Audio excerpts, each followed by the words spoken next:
So this is my February 2025 wrap up. If you saw my January one, you know I'm filming these both in March because I had the brilliant idea to start doing these in March.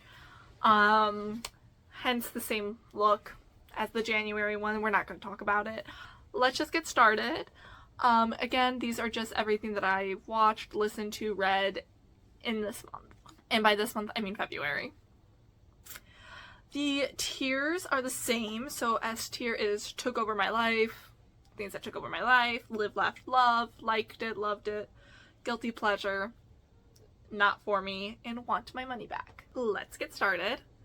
Okay, so first up we have Playing Hard to Get. This is a book by Monica Murphy.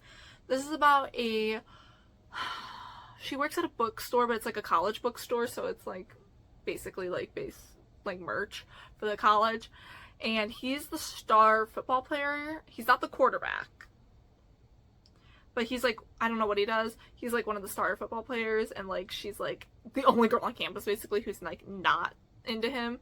I forget what their names are. It was pretty good. I liked it. I've already bought the second one for it. I'm gonna put it in guilty pleasure. It wasn't anything too special, but I still enjoyed myself reading it. We have Dating and Dragons. This is by Christy Boynes, and this is a semi-sequel to Dungeons and Dramas. It doesn't have any of the same characters in it. I don't even think it takes place in the same school, but it is semi-like it, is that it follows like a friend group that plays D&D together, and there's a romance that evolves from there.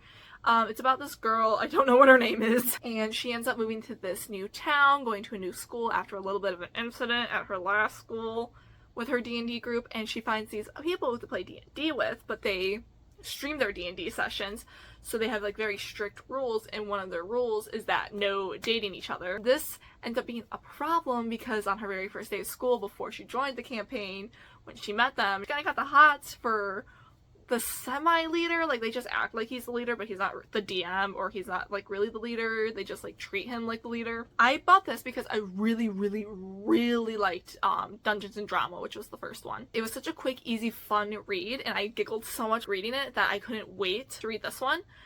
And it was kind of a disappointment, if I'm being honest. I didn't like it as much. I'm gonna put it in not for me. Again, I really liked Dungeons and Drama, but like Dating and Dragons. Then we have Nightmare Before Christmas. This follows the firstborn son of Santa Claus. This is like kind of a Christmas was royalty, or like the holidays had like royal families. So it follows the firstborn son of Christmas. And he kind of messed up in a really big way a year prior to when this book starts. So like now when this book is starting, he's trying to make up for that. And he ends up having to get engaged to one of his best friends, who is the Princess of Easter. That is opposed by the Halloween royal family. So they put up their heir, their firstborn son, who instantly, the Prince of Easter, Cole is his name, is like, who is that? Wait a second. It ensues from there. We find out that Christmas isn't exactly being run the way that Cole would like it to be run. The only thing I didn't like about this is that we didn't get the Halloween Prince's point of view, but I'm gonna put this one in guilty pleasure too. It wasn't great, if I'm being honest, and I know one of my friends who read it and she didn't like it, but I didn't like it at first either, and then I accepted it for what it is, and then I started liking it in like a guilty pleasure way. I did already buy the second one, which follows Cole's younger brother, and then I don't know if he's the heir, but he's the Prince of St. Patrick's Day, so, and I do already own that. Then we have Stardew Valley. Stardew Valley took over my life. Anytime I start playing Stardew Valley, it takes over my life. It is a farming simulator. I play it on my Switch, so I don't have any mods, unfortunately. Stardew Valley is like The Sims 3 for me. I will not play for like months on end, but like once I'm in the mood, like watch out. That's all I do. I remember when I first got Stardew Valley, this is a little bit of a story. When I first got Stardew Valley, I was on a break from school, and I got Stardew Valley to like keep myself entertained. And I kid you not, for an entire week, I would wake up, play Stardew Valley until I went to bed, go to bed, and then repeat all over again. I barely ate, I think. So yeah, Stardew Valley takes over my life. We have The Sims. The Sims 1, I did buy the Sims Legacy Pack that came with 1 and 2 and all the expansions. This is not for me.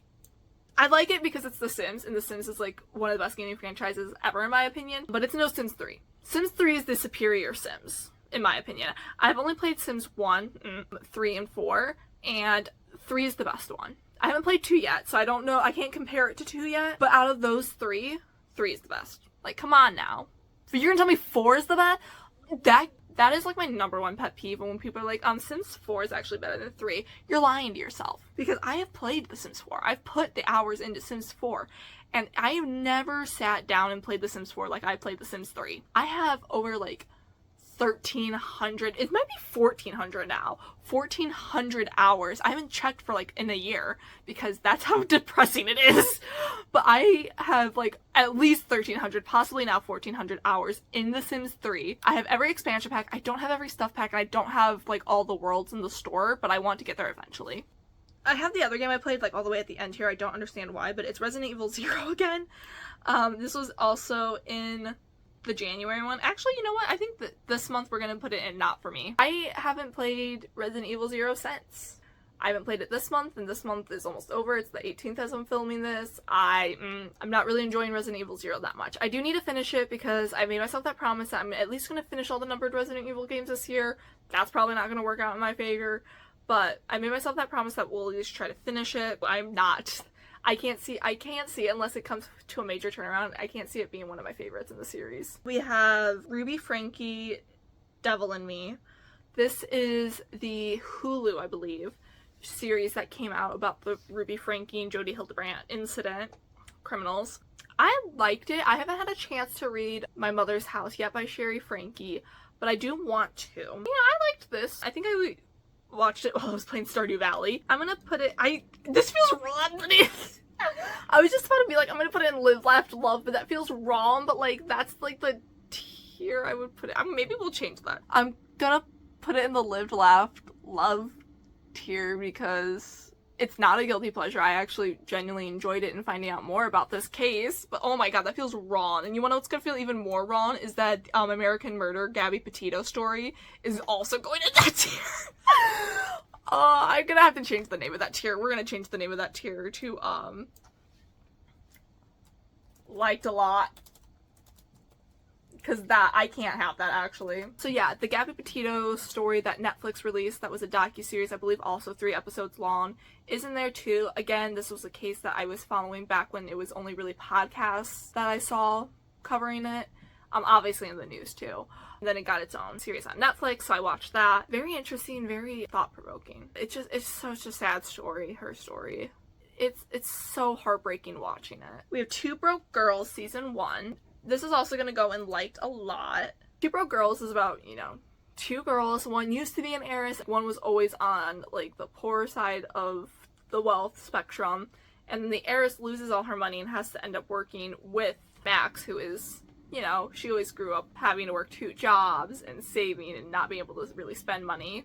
And it's really funny because the first season really is Caroline, who is the heiress, getting used to not having money. I do like later seasons where, they both are used to it and their friendship just blooms. It's beautiful. I love that show. We have Markiplier playing Resident Evil Village. This is also going to go in Liked a Lot. Anytime a Markiplier series is on here, it's going to at least be Liked a Lot or Took Over My Life. Because Markiplier, there's just something about him. He is so funny. I will never get bored of him. And then we have the 2 podcasts I watched.